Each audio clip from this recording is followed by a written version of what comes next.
The Backyard Professor video series. I'm Kerry Schertz, the Backyard Professor. I'm out here on a lovely summer evening, and I'm going to do some Dead Sea Scrolls videos with you. You want a Dead Sea Scrolls videos? You got it. I will give you Dead Sea Scrolls videos. Hopefully you can see my face. On the other hand, maybe you shouldn't want to. It's late evening, about 8 o'clock or so. I want to, on my blog and in some of my research and writings, I've neglected probably the most enigmatic figure in the entire Bible. But I've been gathering all these sources on him for a decade or so.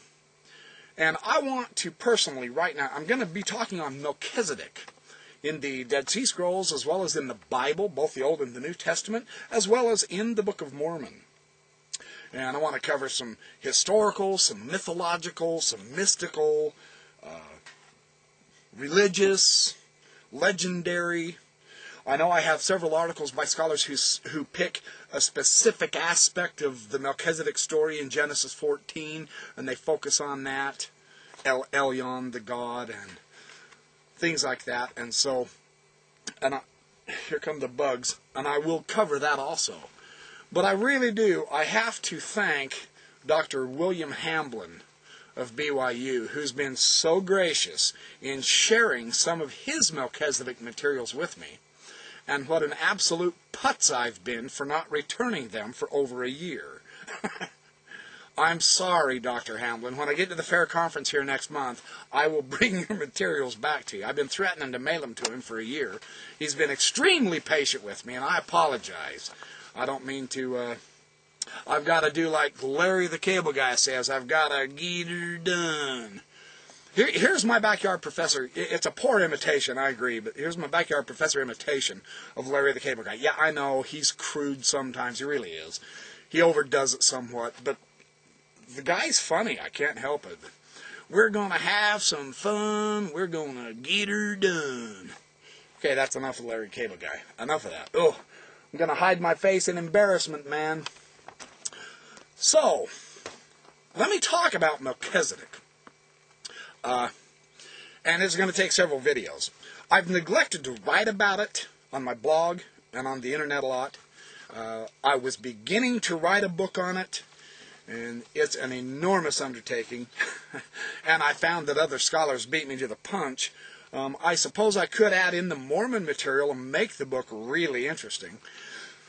Who knows, someday I still might. But in the meantime, I can share with you some information on Melchizedek. And by the time I'm done, I suspect you are going to know more about Melchizedek than you ever could have imagined. I know I do. It's really fascinating. And some of it is going to contradict our theology. Some of it's going to contradict our Christian theology. Some of it contradicts the history as we suppose it. Other aspects of it is really very interesting. The theological aspect of Melchizedek is stunning, especially from the Dead Sea Scrolls, and the extra dimensions that the scrolls will bring to Melchizedek. It is fascinating, absolutely exquisite. I promise you're going to love this. This will probably be, I'm really going to unpack this for you. I'm going to give it to you. I have dozens of scholarly articles that I'm going to share different insights with you. Right now, I want to share James Davila.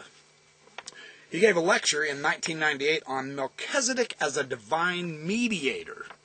And I think this was an interesting little paper where he says the Melchizedek in the Hebrew Bible. Now, the interesting thing that you want to keep in mind about Melchizedek, and see, it's such a huge, important topic to we LDS, because we believe we hold the Melchizedek priesthood. Now, it's called the Melchizedek priesthood because it's after the order of the Son of God. But to avoid the unnecessary repetition of the divine and sacred name, we call it the Melchizedek priesthood. Now that's a great Kabbalistic touch.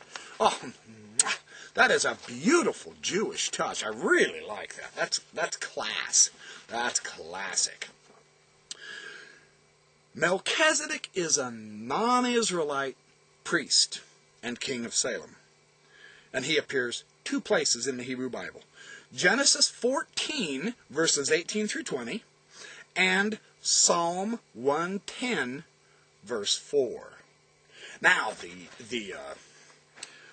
the scholarly exposition of Psalm 110, I have some wonderful stuff on that. It is so interesting how they analyze the Hebrew and the Greek of the Septuagint, and they put all this stuff together. And it's just fun. It's a hoot. And I'll be exploring that in several videos as well. And the Genesis 14, there is a lot of different parts, specific focused at parts that the scholars have analyzed, that they've looked at. So I've got some fun stuff for you on that score as well. But he is a non-Israelite priest. And this is important. This is important to understand. Genesis is drawing on traditional material from the Judean royal cult.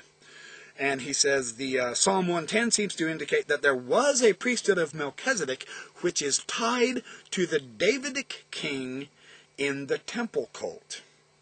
And again, Margaret Barker's analysis of this is superb. Oh, hey, Andrei Orlov has the Melchizedek tradition in the book of 2nd Enoch, I believe. And I've got that information that I'll share with you. Andrei Orlov has some really interesting stuff on Melchizedek too. But 3 of the finest expositions that I have ever seen on Melchizedek is John W. Welch's Alma chapter 13 in the Book of Mormon and the Melchizedek priesthood, the Melchizedek tradition. And I know probably some of you viewers have already read that. It's in the Festschrift for the honoring of Hugh Nibley on his 80th birthday. It's in By Study and Also by Faith. 2 huge tomes, volumes. Fabulous stuff. Welch's analysis of Melchizedek in the Book of Mormon is absolutely pristine. Oh, it's sensational. I can't wait to get that to you. The other one is Margaret Barker. Margaret Barker. It seems like every interesting, challenging, mysterious, really either theological or intellectual or linguistic aspect of the Bible, especially of the temple and the temple cult. The first temple, Judaism, Solomon's temple, it seems like Margaret Barker has she's already been there. I mean, the woman does not stop. It is so phenomenal to study her materials.